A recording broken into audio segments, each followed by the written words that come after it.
Je prends d'abord ici Matthieu chapitre 16. Est-ce que je te dis? Amen.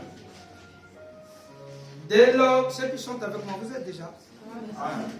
Dès lors, Jésus commença à faire connaître à ses disciples qu'il fallait qu'il allât à Jérusalem, qu'il souffrit beaucoup de la part des anciens, des principaux sacrificateurs et des scribes, qu'il fut mis à mort et qu'il ressuscita le 3e jour.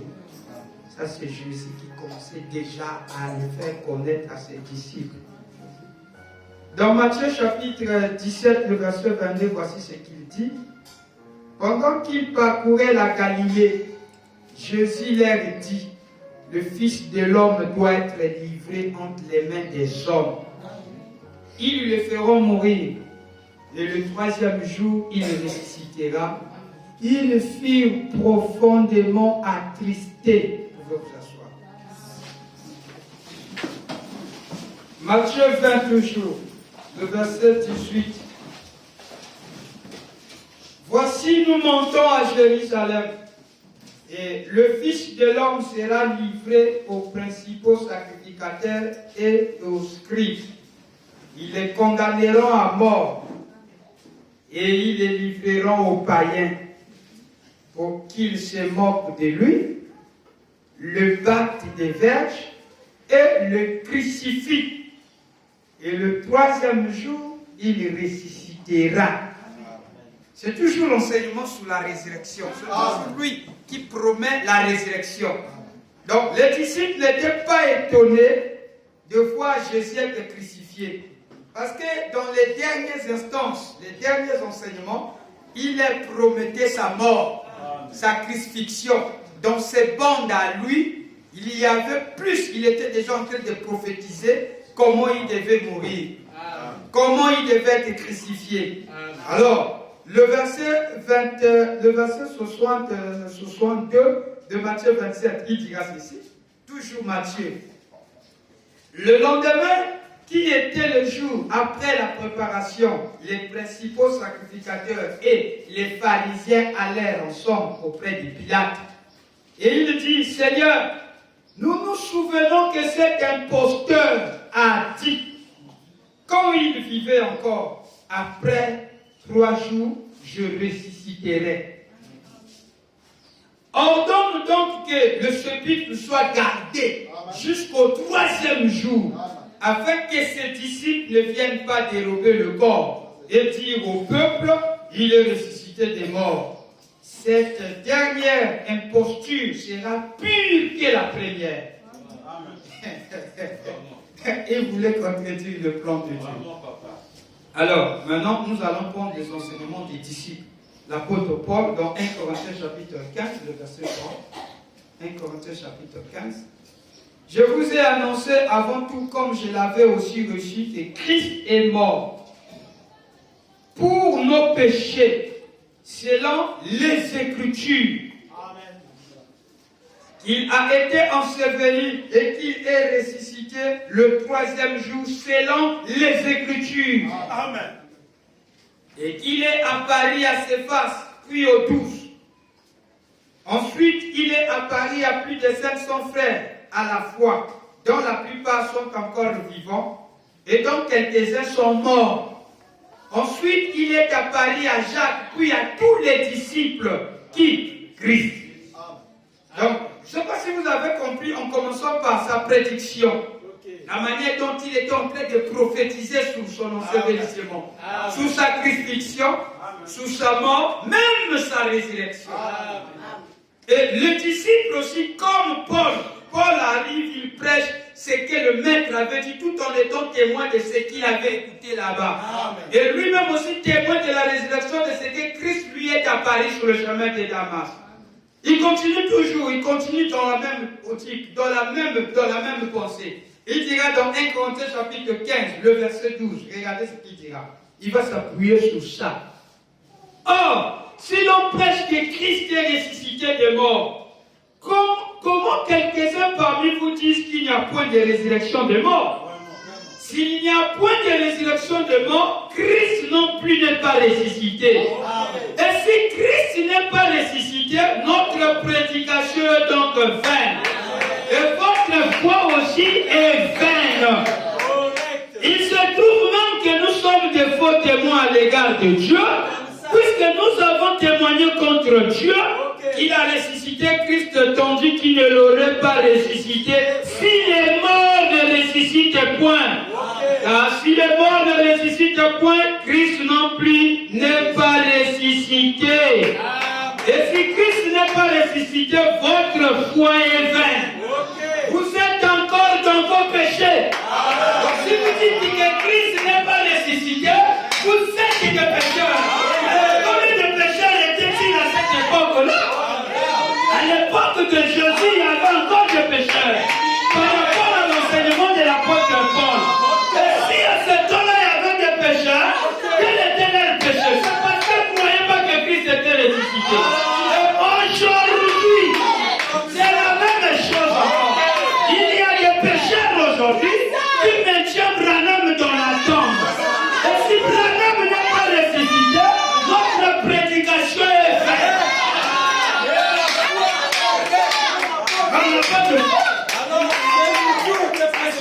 On peut prêcher tout ce qu'il a fait. Il a créé les écureuils. Il a fait tout. Il a donné la vie aux enfants d'Asiwai. La dernière question qu'on va nous poser, est-ce que Branham est vivant? Oh mon Dieu! La chose est confirmée. Qu'est-ce qui se passe? La tombe, elle est là. Donc, il faut vous pointer là. Ils vont dire, tu as bien parlé, mais Branham, tout le monde est à l'autre. Donc, les gens doivent connaître la résurrection de William. Selon les Écritures. Pas selon notre façon. Après, si l'on dit qu'il n'a pas ressuscité, alors notre prédication est vaine. Et nous sommes des pécheurs. Nous disons à Dieu que c'est un menteur. Quelqu'un est d'accord avec la Bible? C'est ça le fondement. Le verset 12, le verset 18. Et par conséquent aussi, ceux qui sont morts en Christ sont perdus. Donc Paul nous fait montrer ici les Abraham et les autres, tous ceux qui sont morts, Lazare, ils étaient perdus si Jésus n'était pas ressuscité. Ça c'est Paul qui est en train de dire ça. Là il prêche à ceux qui étaient à son époque là. Si c'est dans cette vie seulement que nous espérons en Christ, nous sommes le plus malheureux des hommes.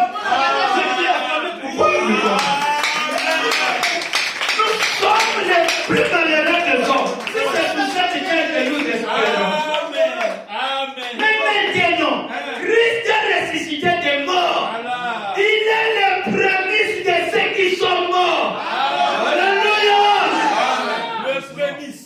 Le premier de on l'a même pas remplacé. Puisque la mort est venue par un homme, c'est aussi par un homme qu'est venue la résurrection de mort. Attendez, c'est fort. Bon, est-ce que vous êtes prêts? Nous allons parler sur la valeur de la résurrection. La résurrection doit avoir la valeur. Nous avons besoin de très sacré. Il nous a rappelé la valeur. Mais je vais vous donner la valeur de la résurrection. La valeur de la journée de la résurrection. Je vous avais dit la fois passée, nous sommes devenus comme les catholiques. La plupart des mercredis, nous devenons, nous faisons. Les lundis, nous restons chez nous, nous faisons rien. On veut plus ce genre de choses. On va faire la religion. On appelle ça faire la religion. Vous sortez pas les lundis, vous êtes là, vous faites absolument rien. Je dis à ceux qui font rien. Amen. Vendredi, vous êtes là, vous vous puantilez dans la vie. Un peu la fatigue. Vous êtes là, mais mercredi, vous venez. Vous devenez croyant mercredi. Voilà. Non, ça, je pas. Ça, c'est ce qu'on appelle la religion. C'est là où je viens. Avec l'ordre de Frère Branham, de vous réveiller de votre sommeil. Vous devez vous réveiller parce que vous êtes les Philistins sont sur vous. Samson, les Philistins sont sur toi. Vous devez vous réveiller et souvenez-vous de comment vous êtes en train de commémorer. La résurrection ne bouscule plus sur ça. On commence à abandonner ça. C'est le fondamental. C'est le point de départ du croyant. Parce que la question qu'on nous pose, comment Frère Branham est ressuscité? Jésus, tout le monde croit qu'il est ressuscité. Et tout le monde va vous poser la question, mais les tombes là, Frère Branham est dans la tombe.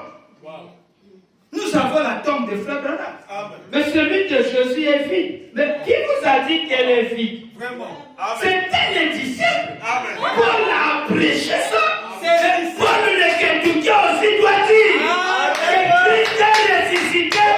Sinon, toutes ces prédications que vous allez prêcher, les 7 sorts, machin, donc le Christ n'est pas ressuscité.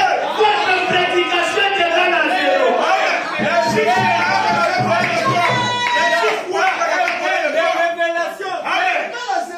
Je veux parler de la mort physique.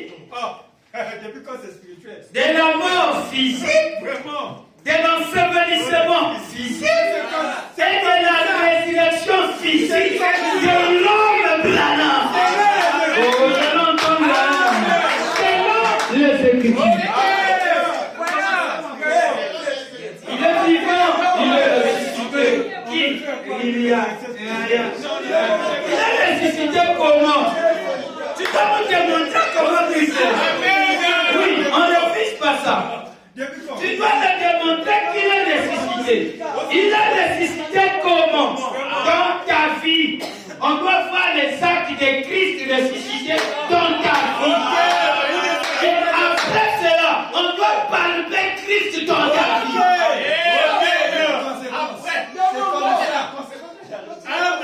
Amen. Correct. Vraiment, c'est spécial. Vous voyez quelqu'un qui dit je ne crois pas que Branham est bon. Mais vous entendez, c'est le même prédicateur qui va dire le testament rentre en vigueur après la mort. Mais ça c'est un total bien.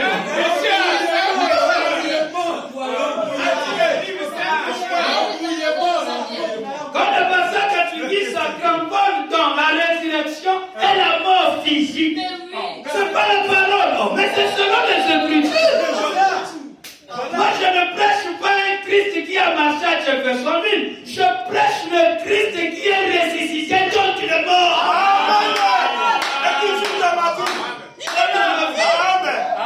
Je vais enseigner aux autres que celui que vous avez vu à Jeffersonville, il est né de la naissance surnaturelle. Et il ne pouvait pas rester comme ça. Il est mort surnaturel. Quand il mourait dans son corps, il y avait le pouls. Il respirait. Tout cela, c'était quelque chose de très sacré pour moi. Selon les Écritures. La nature a refusé de donner son éclat. Selon les Écritures. Le vendredi saint. Vendredi de Rameau. Et il était enterré le lundi. Et maintenant, qu'est-ce qu'il a fait? Les prédicateurs sont arrêtés là. Ils ont manque d'arguments. Ils disent, d'abord, il ne peut pas mourir. Il est mort, il devait mourir. C'est la même manière qu'il est né. Le seul fait de sortir, c'est la mort.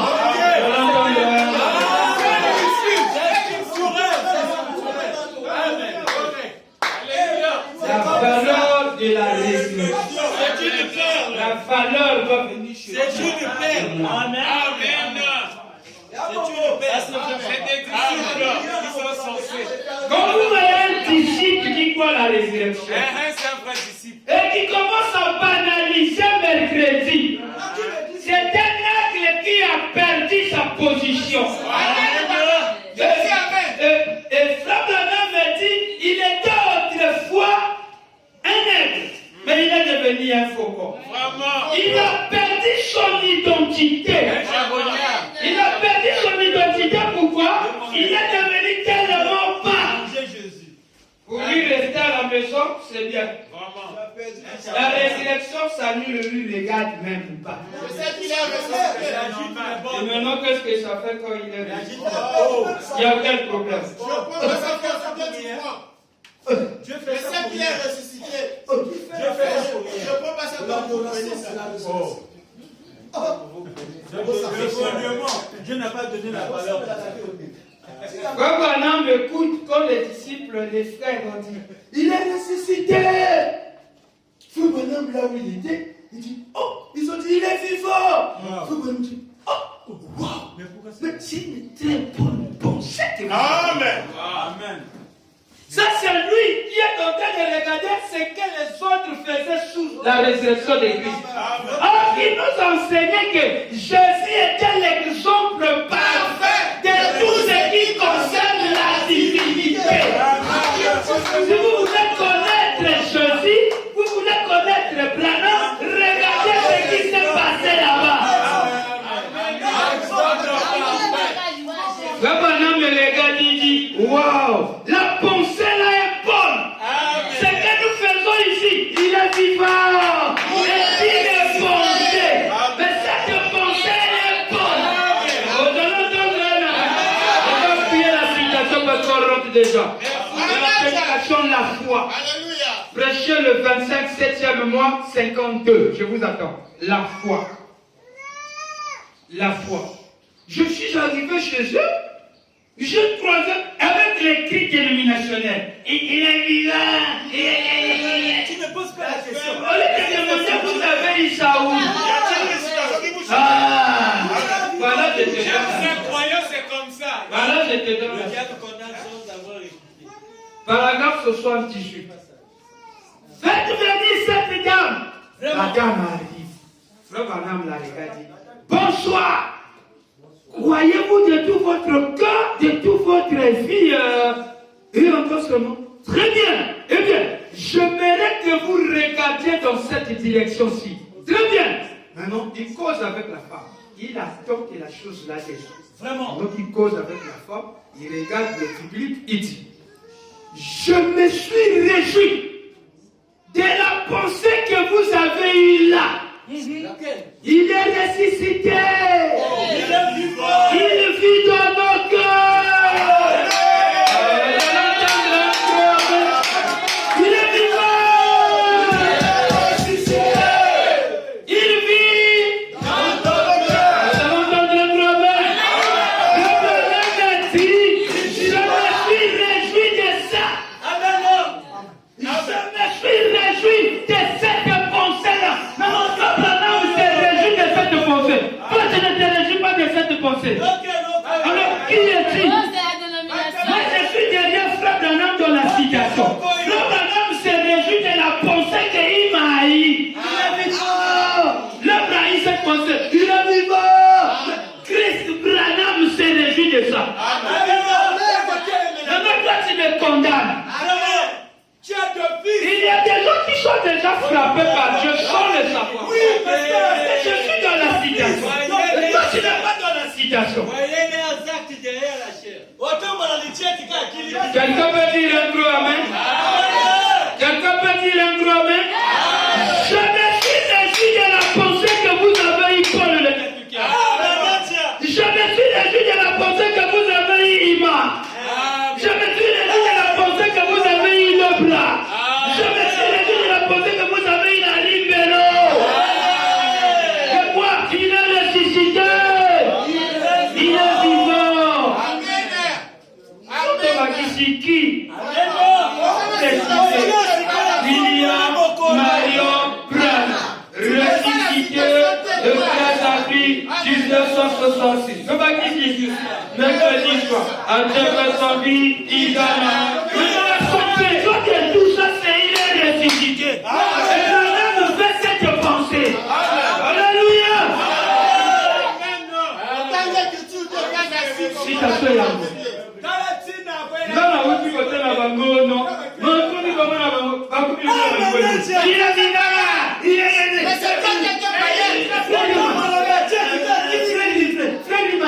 Moi, je vais causer avec toi là. Il va crier comme des. La bataille de William. citer. Mais tu es un païen, il faut demander l'écriture. Viens d'abord demander. Frère Branham avait écouté ça. Quand il a écouté ça, parce que c'est les démons qui ont souvent l'habitude de dire. On ne peut pas dire un gloire. Allez là-bas, vous allez le voir. Il va Jésus. Est-ce que vous n'écoutez pas ça? Oh, j'ai aimé cette pensée. Je me suis réjoui de ça.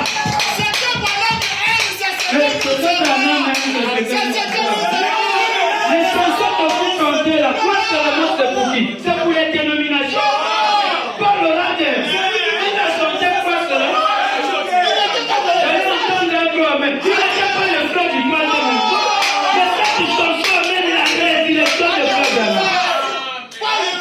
Oh, j'allais entendre un gros amen.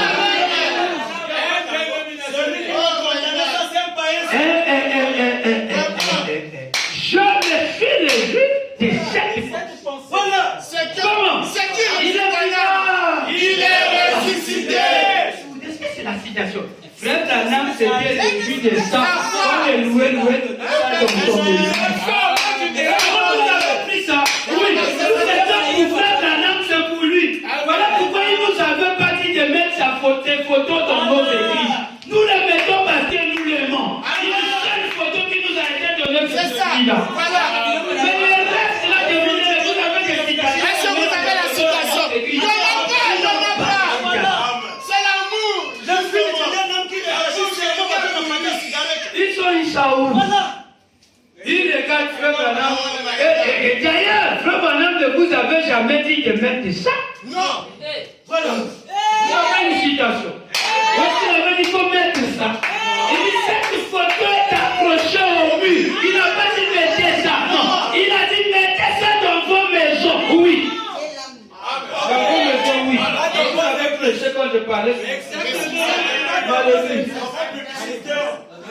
Mais lui, il avait mis ça dans son église. Ah! Il a mis ça dans son église. Et nous, nous sommes l'exemple. Nous suivons l'exemple de Frère Branham. Si Frère Branham met ça dans son église, nous faisons ça. Nous sommes son église. Voilà pourquoi le steak que nous ne mangeons plus ça dans le système de pellicules dans les restaurants. Nous l'avons mené ça dans l'église. Tout comme Jésus. Quand il avait fait la Sainte Seine, il ne mangeait plus ça dans le restaurant ni dans les chambres. Les disciples ont amené cela dans son église. Parce qu'il s'était dit que l'église était la maison de Dieu. Mais la première fois que cela a été inauguré, c'était dans une chambre haute. Il n'était pas l'air de l'église. Même on peut passer par l'église. Et les disciples ont amené ça dans l'église. Voilà. La maison des païens, ils ont compris le mystère. Voilà, cela appartient à Dieu. Ils ont appelé ça souper du Seigneur. Le Seigneur a un souper. Et nous, qu'est-ce que nous faisons? Le Seigneur dit, quand je veux mourir, mangez votre sac. On ne peut plus manger ça à la maison. C'est le patron de notre église. On doit mener ça ici. À la maison, tu manges ça mal. Un homme avait dit de baptiser à son nom. Il avait dit de baptiser à son nom. Mais vous avez compris que la manière qu'on a baptisé là-bas était faux. Il y a une révélation sur le baptême au nom de Jésus que l'Église devait recevoir selon le livre d'Apocalypse. Alors qu'est-ce qu'on fait? On monte comme ça. Qui est le garant de ça? C'est vraiment la résurrection. Il est ressuscité? Oui. Physique? Oui. En commençant d'abord par il est vivant. Il est très bon. Je me suis réjoui. Ça qu'on dit, je me suis réjoui de la pensée que vous avez eue là. Là. Tu vois, il est vivant.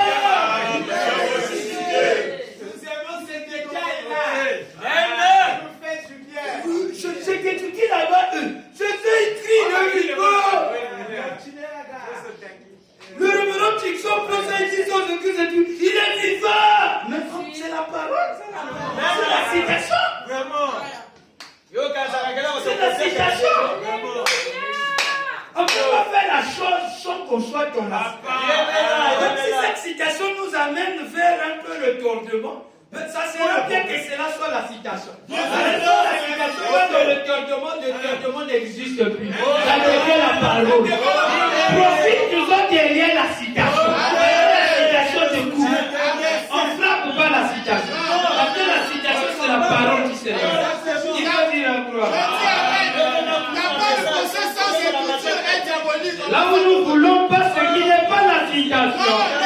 Peu importe ta bonne conscience. Quand c'est pas la Est-ce que vous êtes avec moi? Quelqu'un peut dire amen? Il est ressuscité. Même si vous dites qu'il n'est pas ressuscité, les Écritures vont le ressusciter. Parce que les Écritures ont déjà ressuscité. Parce que le message devait préparer sa venue. Où est dans le message?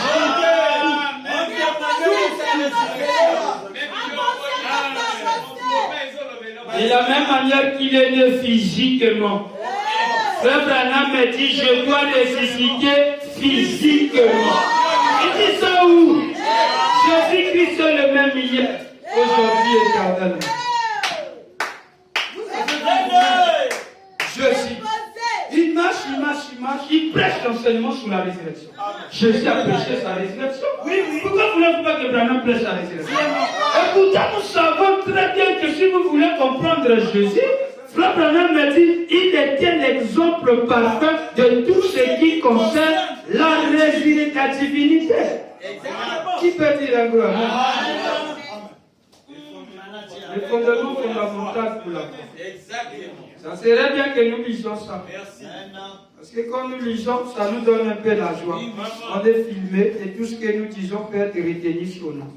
Comme nous disons dans la loi. C'est le fondement. Frère Branham dit ici, regardez, il dit, Frère Branham dit, paragraphe 37, le fondement fondamental pour la foi, prêché le 13 janvier 55. Lorsqu'il était ici sur terre, nous, et je dis ceci, en me répétant, peut-être ce n'est pas intentionnel, mais je l'ai dit précédemment, mais considérons sa vie, un instant, et voyons quel type de personne il était, alors vous pouvez avoir une idée de ce qui devait être aujourd'hui. Vous voulez savoir la personne qu'il était, vous devez avoir ce qu'il est aujourd'hui. Quand vous regardez aujourd'hui, vous avez la pensée de ce qu'il était là. Il était quelqu'un, quand il jette ses regards sur toi, il dit tout ce que tu as. Et c'est la même chose. Vous croyez que les prédicateurs qui disaient, Frère Branham, nous croyons que vous avez le ministère de Jésus. Ils étaient des C'était des gens qui lisaient les Écritures. Ils voyaient la vie de Jésus. Ils se disent non, il est la personne de Jésus. Parce que c'est ce qu'il fait. Personne. Fait comme Paul le critiquait, il regarde ici par rapport à cette citation. Quelqu'un peut écouter ça avec moi? Mais considérons sa vie. En un instant, voyons quel type de personne il était. Alors vous pouvez avoir une idée de ce qui devait être aujourd'hui. Eh bien, quand il était ici sur terre, il était un exemple parfait de tout ce qui concerne la divinité. Regardez le corps de Jésus. C'était l'exemple de ce qui concerne la divinité. Si vous arrêtez que Branham dans l'exemple de Jésus, vous faussez. Parce que Branham est l'exemple des exemples des exemples. Il dit que je sois un exemple pour vous. Un exemple des exemples. Il est l'exemple de tous les exemples. Tu viens dire que Branham est seulement resté dans la tente comme ça. Quoi? Il est l'exemple parfait de tout ce qui concerne la divinité ne laisse pas dans la tente. Quelle divinité que vous avez? Il a le pouvoir de l'infaillibilité. Il a le pouvoir de la résurrection, de l'immortalité. C'est ça la divinité. Amen. Quelqu'un peut dire amen? Alors, si donc, ce qu'il a dit, alors si donc, considérons sa vie un instant, voyons quel type de personne il était. Il était quelle personne? Il était la personne, même sa mort, il a prophétisé sur sa mort. Jésus. Répétez avec moi, Jésus d'hier. Jésus. Il a fait quoi? Il a prophétisé sur sa mort. Jésus d'hier. Le Fils de l'homme sera livré entre les mains des pharisiens. Ils vont le crucifier. Il dit même le détail, ils vont le battre. Et il sera crucifié. Le troisième jour, il donne même le jour. Amen. Ça, c'est C'est vrai. là où nous venons, frère. Amen. Et maintenant, si Branham aujourd'hui, alors vous pouvez avoir une idée de ce qu'il devrait être aujourd'hui. Amen. Maintenant, aujourd'hui sera comment? Amen. Il avait prophétisé qu'il va mourir physique.